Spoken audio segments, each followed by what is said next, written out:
Hello there. Welcome back to another episode of our Rimworld series. In our last episode, the Raiders of Dawnfire did some quests, visited some raid sites, and flew the grab ship to another spot on the world map. They also captured a strange wanderer named Sterling, keeping him prisoner in hopes of eventually recruiting him. Progress is slow, but the Raiders of Dawnfire are still moving forward. Can they survive in this desert by the sea? Let's find out together. In the early morning, some new growing zones are planned for crops. Though they are in the desert, the nearby mixed biome provides a good place for this.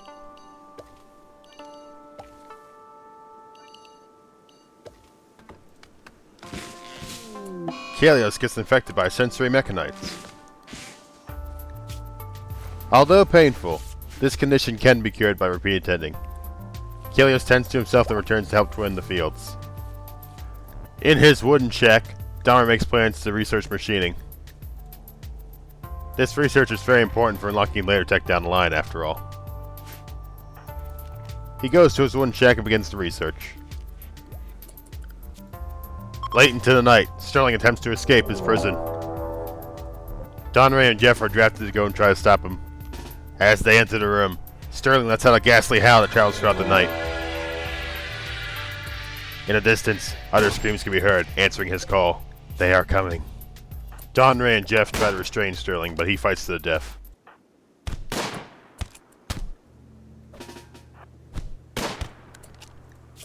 There is no time to bury him. Something terrible and ancient is coming this way. It seems that in the end, Sterling was evil after all.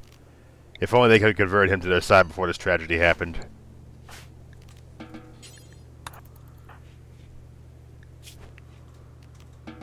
Kalios carries Sterling's body outside the grab ship. But then suddenly, Kalios and Chugi are attacked. Something appears out of the darkness. It's a sight stealer. More of its terrible brethren appear, thirsting for human blood. The colonists are drafted and gathered to fight this ancient evil.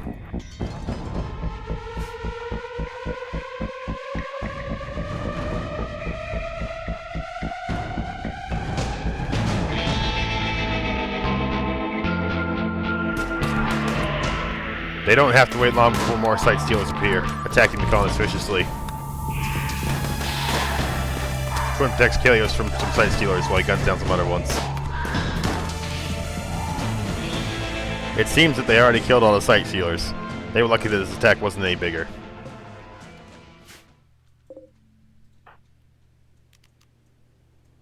The colonists undraft and go to tend to their wounds. At the same time, a caravan arrives from the Old God lines. Perhaps the colonists can trade with them. Early the next morning, Kalios buries Sterling in the sand. He regrets that Sterling died, but there's no going back now. All they can do is keep moving forward. Donray goes and trades with the shaman merchant outside. He trades the colonies for milk and luciferium for plot steel, a very strong spacer metal. This plot steel will come in handy much later on. Later that day, the colony is hit by a solar flare. Annoying, but they will endure. They will just be without power for a while. 5 hours later, the solar flare ends as quickly as it came. They were lucky it didn't last longer.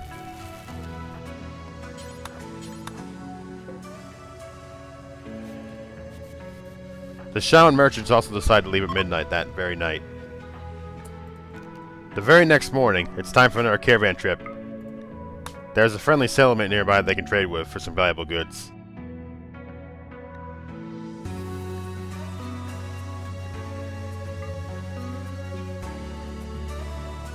After some consideration, it's decided that Kalios and Jeff will go along with Rimworld. They will take some supplies to trade with.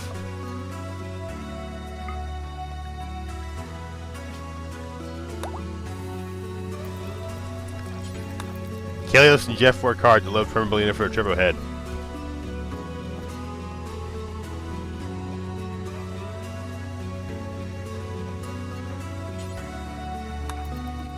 Jeff and Kalios finish packing from Rimworld and the caravan departs. For some reason, they decide to swim through the Northern Sea before departing for the caravan trip. An odd choice. It was probably Jeff's idea.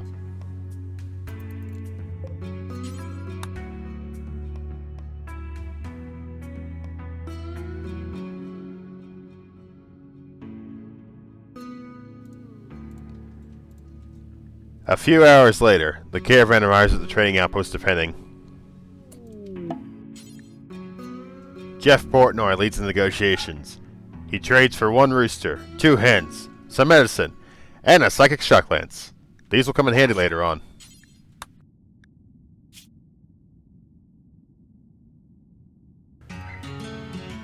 Later that very same day, Jeff and Kelly return to the grab ship, their valuable supplies in tow.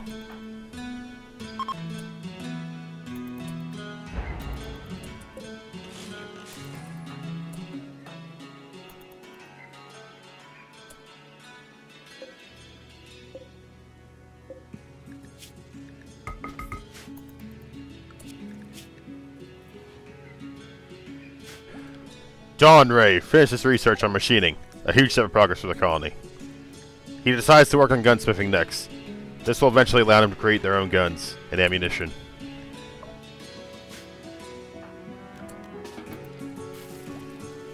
Another Shaman merchant from the Olga Alliance arrives at the grab ship. Perhaps they have more rare goods to trade.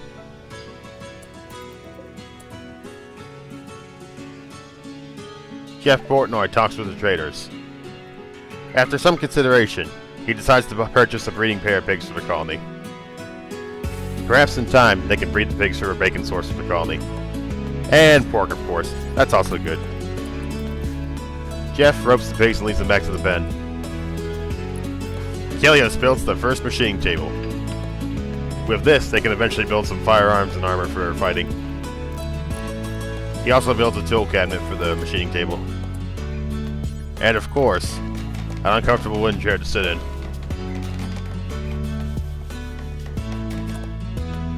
While working on the grab ship, the colony is raided once more by the Rimworld coalition. The raiders land in transport pods, scattered into several different groups. And to make matters worse, the trade caravan for the Olga Alliance is leaving. They will have to fight this raiding party on their own. The colonists are drafted and move in to attack the right group.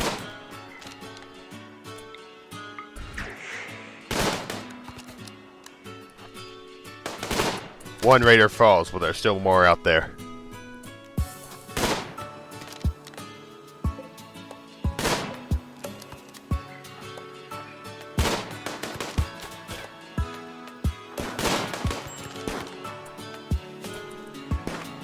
Kelios kills another raider, and the rest of the raiders begin to advance.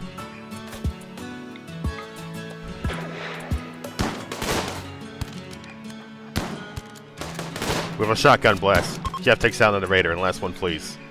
This group is taken care of. Jugi lands the killing blow on the fleeing raider.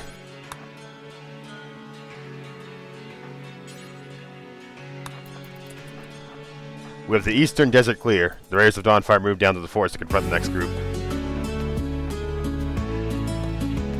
They begin to fire upon the enemy lurking within the trees. The foolish raiders wait there as the colonists take shots at them.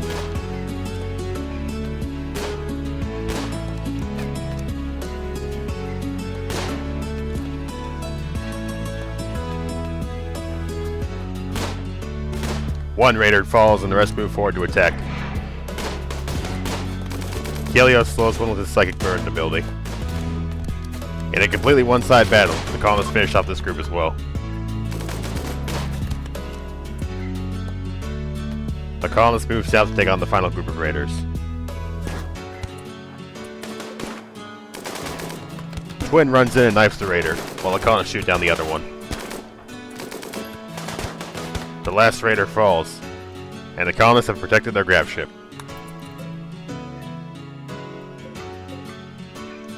Chugi, Jeff, and Twin all suffered bullet wounds from the fight. Thankfully, it's nothing critical. With some medical treatment and bed rest, they will recover in time.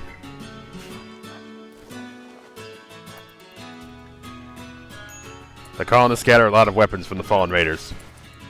2 heavy SMGs, 1 chain shotgun, 2 light machine guns, and a bunch of other various goods. With an abundant supply of powerful guns, it'll be much easier to arm any future colonists they get. The next day, after getting some much-needed rest, the colonists decide to accept another quest. If they clear an outpost of 4 pirates, they will get a low shield pack and uranium ore in exchange. They accept the quest, and a transport shuttle comes to pick them up and carry them to the quest location. Donray, Jeff, Chugi, and Kalios will go to the raid site. Twin will stay behind and watch the grab ship. Once Kalios loads in, the shuttle takes off. The shuttle brings them to a swamp far, far away from their grab ship. There is also a giant lake and some mountains nearby. The enemy base has 4 pirate raiders, an auto turret, and some sandbags for cover. It appears to be built right next to the lake. The colonists exit the grab ship and sneak up upon the raiders. They creep around the lake to attack them. They open fire upon the raiders, and the fight begins.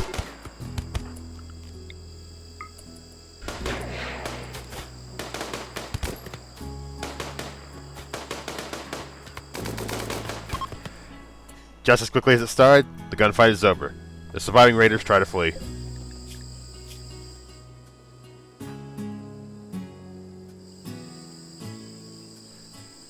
The colonists gun down a fleeing raider.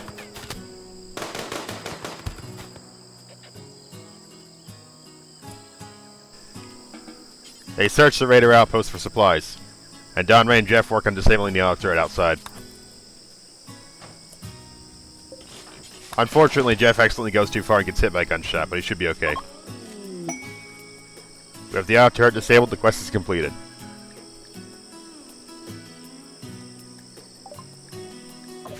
At the grab ship, their quest rewards arrive outside. Twin goes outside to collect them. The low shield pack in particular will be very useful in future fights.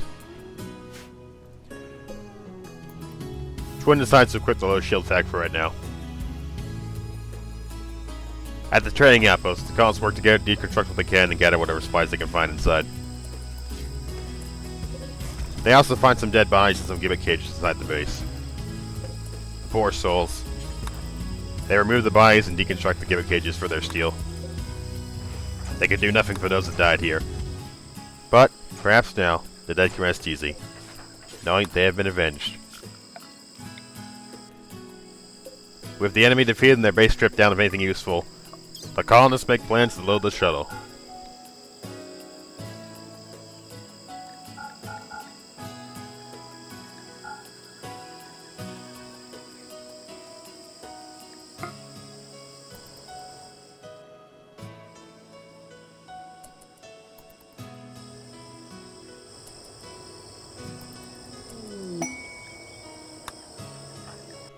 Meanwhile, back at the grab ship in the desert, Twin is skilling up by mining compacted steel.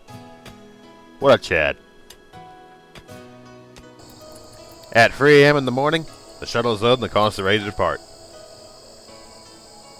They all board the shuttle and it takes them back to the grab ship.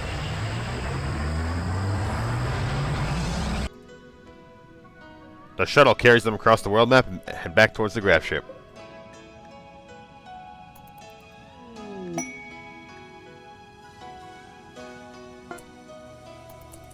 Conveniently, the shuttle lands right outside the storage room.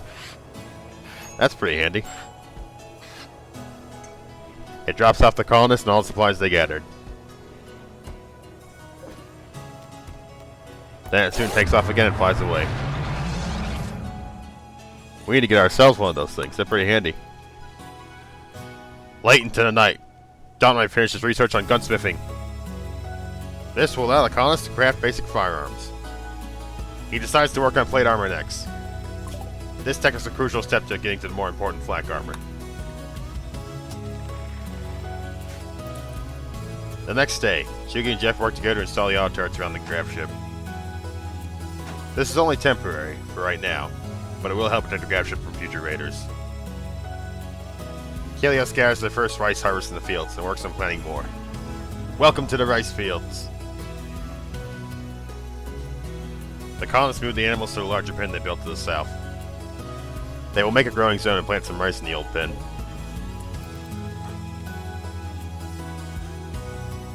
Late one night, an aurora shines in the desert sky.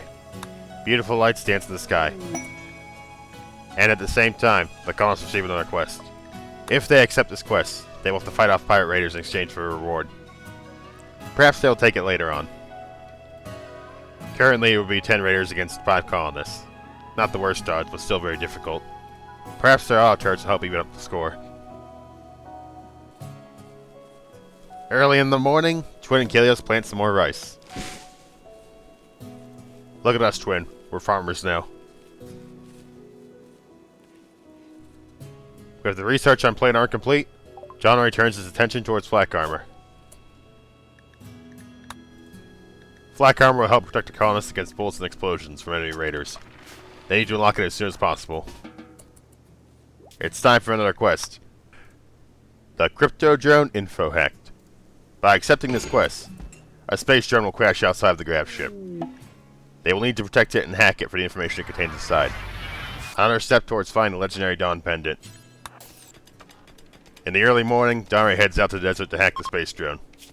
It will take some time, but thankfully his very high intelligence stat will speed things up. But before Donray can finish hacking the drone, the colonists are raided once more. A woman from the Eve Coalition. She seems intent on destroying the drone to prevent the colonists from getting the information it contains. Looking over her bio, she has some decent stats and skills. Perhaps the colonists can capture her and convince her to join their cause. The colonists surround the raider named Galena and try to beat her into unconsciousness. Unfortunately, she fights to the death, dropping her weapon and 15 silver coins. And also an elephant tusk, for some odd reason. While Donray continues hacking the drone, a combat supplier from the compact Valeria arrives at the grav ship. Perhaps they hold some valuable combat gear for sale. It is late into the evening, under the desert sky, when Donray finishes hacking the drone. With the information pertaining to the Dawn Pendant retrieved, the drone begins to self-destruct. Donray runs away to knock a caught in the explosion.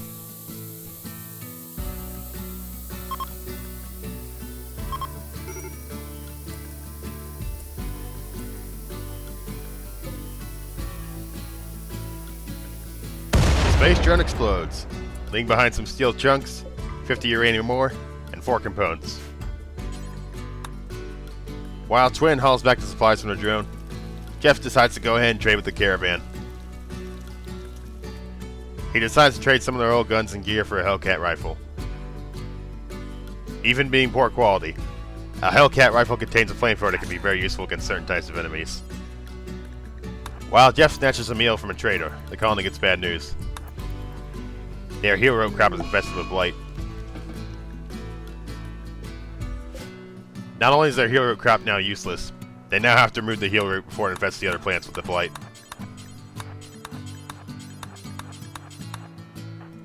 Kalios and Twin get to work on cutting it down.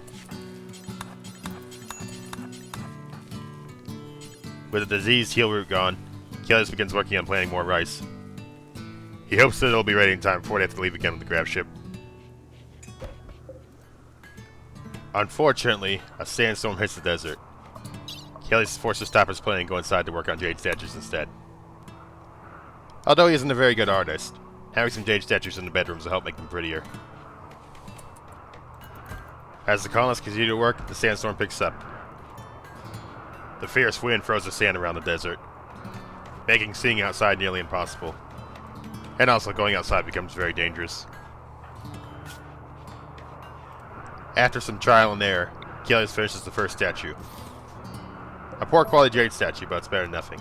He puts it in Chuki's bedroom to increase the beauty value. At the same time, the colonists receive another quest. A desperate cry for help from a woman named Mizu. She is being hunted by a pack of diseased man-hunting rats. 41 of them in total. After some consideration, the colonists decide to help her.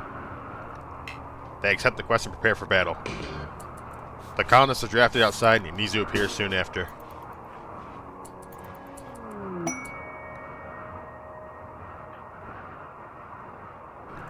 Izu is an elderly woman. She has some decent skills, but her body is very frail. She runs as fast as her 65-year-old body can allow. Behind her, danger awaits.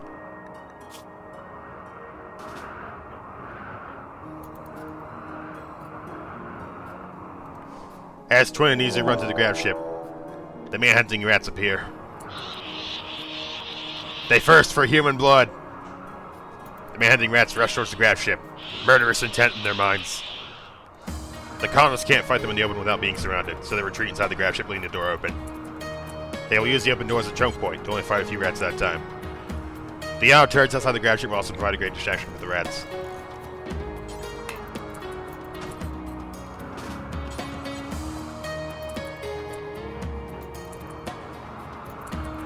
As the bloodthirsty rats approach, the outer turrets begin to open fire.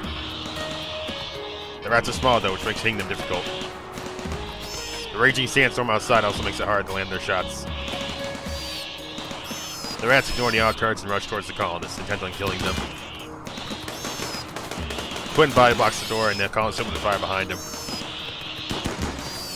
Any rats that get past the bullets are stabbed to death by Twin. Many rats have died, but more keep coming.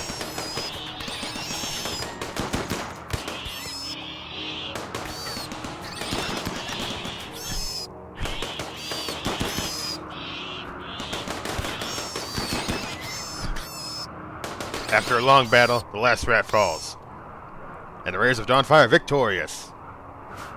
The rats have been slain, and Izu has been protected. Twin was bitten and scratched by a lot of rats. They will treat him immediately to make sure his wounds don't get infected. Meanwhile, the colonists do the disgusting task of removing the dead rats from the grab ship. The last thing they need is sickness from the dead bodies of the rats. As the sandstorm continues to rage, the colonists move the disgusting bodies of the dead rats out of the grab ship and far away. But then suddenly, a transport pod crashes to the south of the grab ship.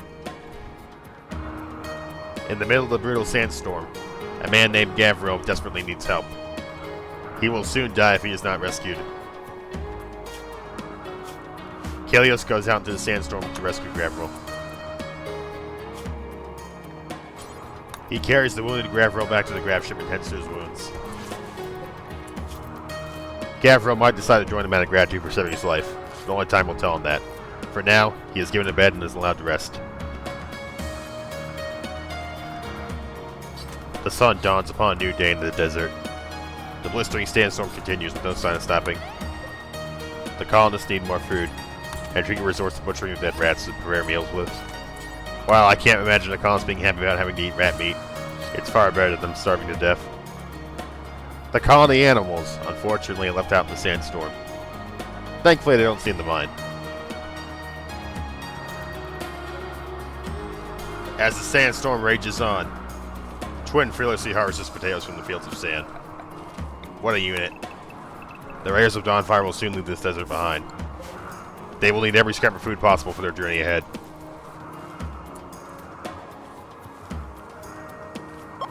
Gavril has recovered enough and decided to leave the Raiders of Dawnfire. Unfortunate, but it is his decision to make.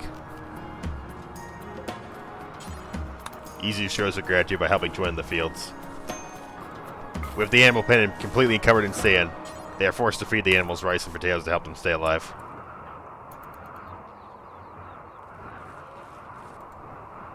Late into the night, as the sandstorm continues to rage, Izu decides to crash out and pig out in food. Apparently she's upset about not having artificial body parts, which is odd to say the least, but okay. Donray also takes a shift in harvesting plants in the sandstorm. What a Chad.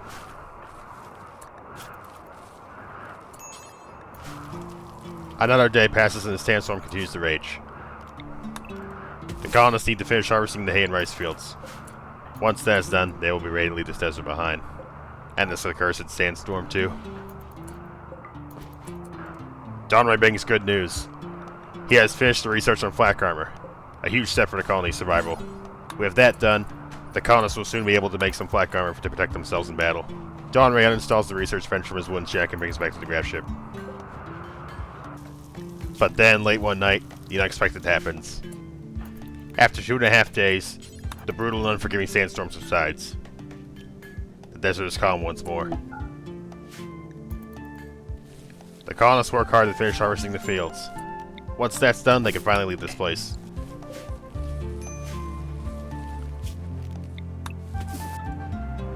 The colony animals are crammed into the storeroom. It's not ideal, but the animals won't have to stay there long. It is time. The grab ship shall fly once more. The Raiders of Dawnfire have spent months in this desert by the sea. Their next destination will be the Ancient Stockpile, which contains valuable resources for upgrading and improving the grab ship. Ironically, the Ancient Stockpile lies in yet another desert, to the southeast of them. The world map is open and the course is set.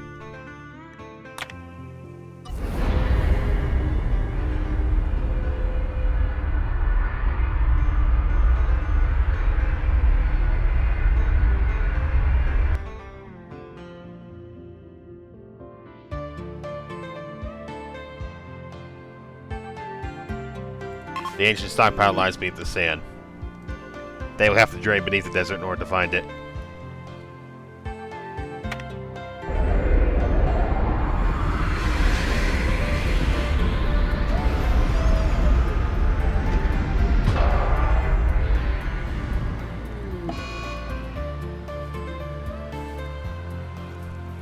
Donray does land the sword down a bit too roughly, giving the other colonists grab nausea. But it's nothing they can't overcome in time. The Ancient Stockpile has several doors out in the desert. In order to get inside, the colonists will have to work on hacking all the doors. The valuable grab ship supplies beneath the desert sand will make it well worth it. Or so the colonists hope. But there is no telling how long that will take. And with that, I think this is a good place to make the cut for the episode. Can the Raiders of Dawnfire survive in yet another desert? And can they survive whatever ancient security systems lie beneath in the Ancient Stockpile? We'll find out together in Part 7. Until then, have a good one.